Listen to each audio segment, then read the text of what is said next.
खन्थाइनि मुं मोदै। खन्थाइखौ दैथायहरदों फंबाय बिस्ति मुसाहारि, सानजारि नोगोर, नावकाटा। खन्थाइखौ आवरायदों आं लखेन दैमारि, धेमाजि गेजेर जनाय बैग्रिगुरिनि। फैदो बिदिब्ला फंबायनि खन्थाइखौ दान्दिसे खोनासंदिनि। मोदै। नों मानो गाबदों आयै? दागाब आयै दागाब। अह, आं बुजिबाय आयै, नों मानो गाबदों।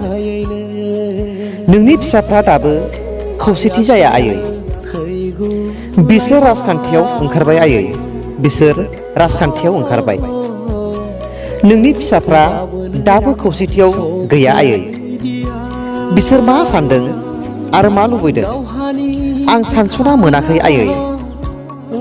नों दागाब आयै मोदै रथ' रथ'।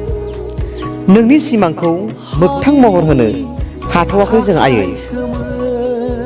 नों जोंनि थाखायनो गोबां खस्थ' मोननांबाय आयै।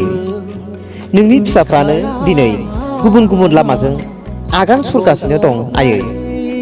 आं मा खालामनो? अब्लाबो नाजागोन आयै नोंनि सिमांखौ मोगथां महर होनो। नों दागाब आयै मोदै रथ' रथ'। जों सानसे जै जागोन, देरहागोन। गोजोन्थों। खन्थाइया बिसिमल'मोन। खन्थाइखौ मोजां मोनदोंब्ला लाइक आरो शेयार खालामनो दाबाव। गोजोन्थों।